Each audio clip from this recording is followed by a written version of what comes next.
Welcome to the Key Chapters podcast on Genesis 28.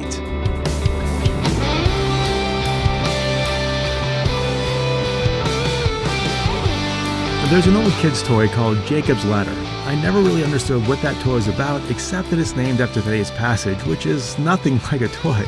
Today we're going to study Genesis 28 and see that Jacob's Ladder is one more key chapter in the unfolding of God's plan for his people. So welcome to the Key Chapters podcast. It is an honor and a privilege to go through God's Word with you. Today we're going through Genesis 28, and I should probably let you know we're kind of bending the rules of this key chapter a bit here because we normally go through one key chapter per day, but the story of Jacob unfolds over the course of many chapters, and rather than giving a week to the story of Jacob, we're only going to take a couple days just to skim across his life. So if you've read Genesis 28, then you know how it starts, and you know it starts out with Isaac blessing his son Jacob and telling him to go to a place called Padan Aram to find a wife. But we're really entering the situation mid-story, and so to understand what's going on, we need to quickly skim Genesis 25, 26, and 27. So let's turn back to Genesis 25 and put this passage in its historical setting. At this point in Genesis, the records of the patriarchs are in full swing.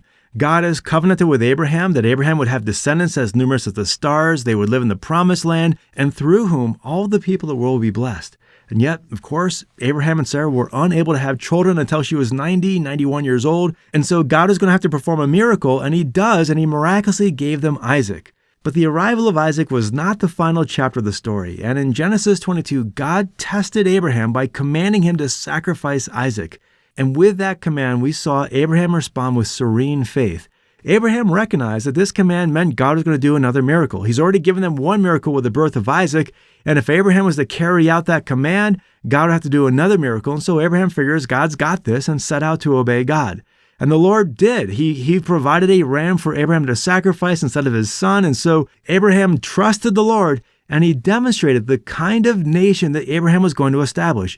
One built upon faith and obedience, and one where every person would be ransomed by a sacrifice provided by God. Well, as we go on in this story, by the time we get to Genesis 25, decades have passed. We've skipped over Genesis 24, where the Lord clearly provided Rebekah to be Isaac's wife. And here now in chapter 25, Isaac's 60 years old. And like Abraham and Sarah, Isaac and Rebekah couldn't have any kids. And so therefore, there was no human way for God's promises to be fulfilled.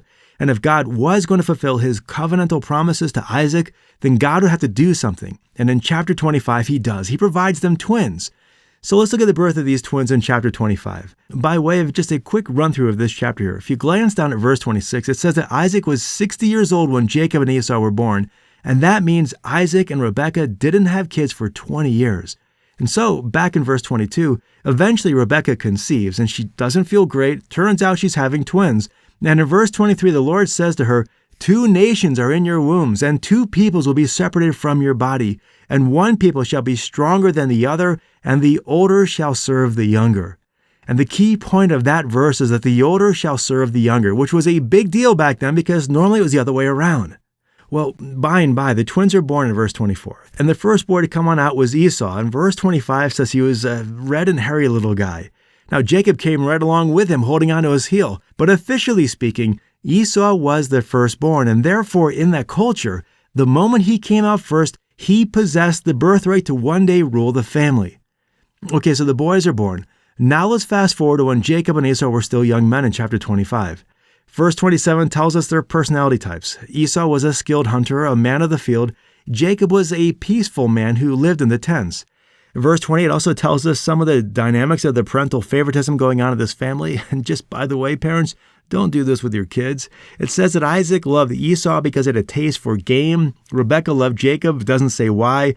But this parental favoritism is not a good situation. And so as the story goes on, in verse 29, Esau, he's out in the fields. Jacob's in the tent cooking up a stew. In verse 30, Esau comes back and he says to Jacob, "Please let me have a swallow of some of that red stuff there."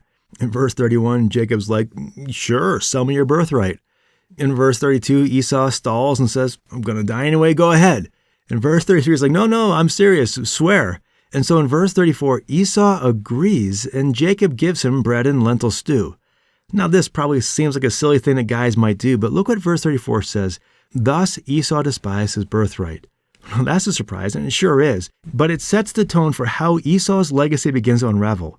The next window into the unraveling of Esau's legacy is in Genesis 26 with the choice of Esau's wives. So let's look at Genesis 26, verses 34 and 35. Genesis 26:34 says, "When Esau was 40 years old, he married Judith, the daughter of Beeri the Hittite, and Basmath, the daughter of Elon the Hittite, and they brought grief to Isaac and Rebekah." Now, aside from the problems of polygamy, Esau is marrying 2 Hittite women. Now, Hittites were descendants of Canaan, who were descendants of Ham. You might remember that Ham was the one who looked upon Noah's nakedness after the flood, and God did not covenant with the descendants of Ham or the people of Canaan. He covenanted with the descendants of Shem and the people of Abraham. And so these Hittite women were not from the people who were in covenant with God. And we need to consider the significance of this. Esau was a member of the covenant community that God had established through his grandfather Abraham and his father Isaac. But Esau wasn't just any old member. He was the next in line to be the patriarch. He was going to set the tone and the standard for the next generation of this nation that God is establishing through these descendants of Abraham. And here you have this future leader marrying someone who is not from the covenant. What kind of example is he going to be for his kids? Well, not a very good one. And so his legacy just continues to unravel. Well, let's go on to Genesis 27, where the wheels come completely off Esau's birthright. Going on to Genesis 27, in verse 1, Isaac's getting old. His eyes are too dim to see, so he calls over Esau. In verse 2, Isaac wants to bless Esau because he doesn't know when he's going to die, and he wants to transfer authority to Esau before he's dead. So in verse 3, Isaac tells Esau, "Go grab your quiver, go hunt for some food, come back, we'll cook up a meal, and I'll give you the blessing." Now, back then, the blessing by the head of the family was extremely important. These official blessing ceremonies would pass the authority from one generation to the next. They were often celebrated with a meal. But here's the thing. Isaac wants to do this, but why? After all, we just saw back in chapter 25, verse 23, that the Lord told Rebekah that Jacob would be the one who would receive the promise. Why wasn't Isaac on board with God's plan? Well, it seems like he'd rather follow the rules of the world regarding birth order and birthright rather than the revealed will of God. Perhaps he was just so trapped in the world's ways of doing things that even with God's prophetic message to him and his wife, he was just unable to get on board with God's agenda, or at least not for a little while longer. And so this is kind of a dysfunctional situation. As an example of the dysfunction of this family, in verse 5, Rebekah is listening to Jacob and Esau scheme for this ceremony to pass the baton to the next generation. So Rebekah's got her own scheme. And so in verse 6, when Esau goes out to the field, she goes and gets Jacob and she tells him what she just heard.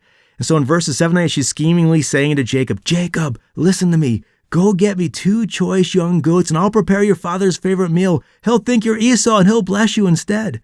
Now in verse 11, Jacob doesn't think this is going to fly. And he's like, "Esau's hairy, I'm not."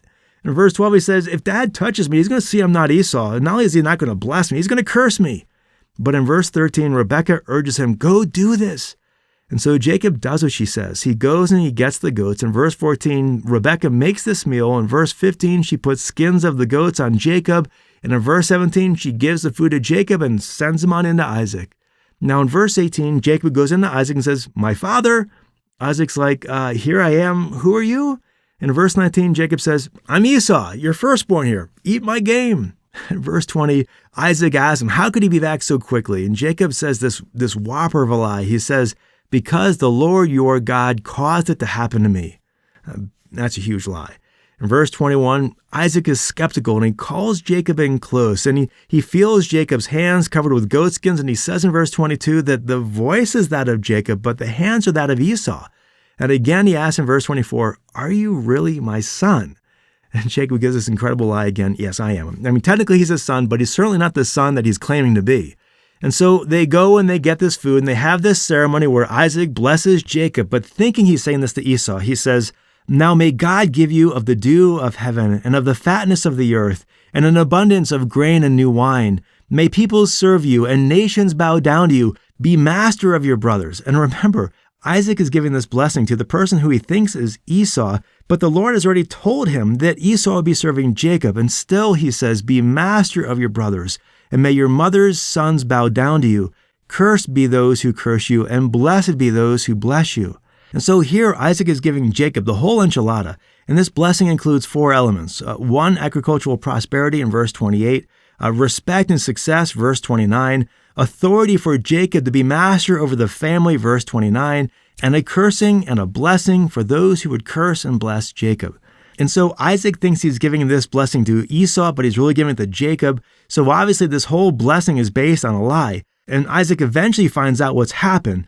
But then, at that point, he doesn't rescind his blessings on Jacob. Instead, Isaac gives Esau a so-called blessing in verse 47, saying that Esau would be the one who would serve Jacob. And that now brings us to chapter 28, our key chapter for the day. These opening verses give us Dad's blessings and his counsel. Now, Isaac's counsel was for Jacob to not marry a Canaanite woman, but instead to go to Padan Aram and find a wife from among the daughters of Laban. And it's interesting to see that that's what Jacob does. And verse 7 says it was in obedience to his father and mother. Now, Jacob may be a deceiver, but he seems on board with the whole point of being separated from the world. Well, going on in Genesis 28, Isaac then gives Jacob a real blessing. And so in verses 3 and 4, Isaac says, "May God Almighty bless you and make you fruitful and multiply you, that you may become a company of peoples. May he also give you the blessings of Abraham to you and to your descendants with you, that you may possess the land of your sojournings, which God gave to Abraham." And so this blessing included two primary points: that God would make him fruitful and become a company of people, and that he would possess the promised land. And so it seems now at this point, Isaac is finally coming around to the fact that God has chosen Jacob over Esau. Now, in terms of the sequence of these events here, Jacob's whole deceptive goat skin wearing act has just happened. Understandably, everyone's ticked at Jacob and his brother Esau wants to kill him. So in verse 10, Jacob flees to a place called Haran, where his mom Rebekah was from. Haran is way up to the north and even to the east a bit on the southern edge of modern-day Turkey. And on that journey, the Lord met him in a dream, and this dream is why we're calling this a key chapter, because in this dream, the Lord gave Jacob the same kind of promises that he gave to Abraham and Isaac. Now, this dream is called Jacob's Ladder. I have no idea how that relates to the toy, and if you know, feel free to drop me a line. Either way, Genesis 28:11 says, "He came to a certain place and spent the night there because the sun had set. And he took one of the stones of the place and put it under his head and lay down in that place." It's never great when you have to use stones as pillows.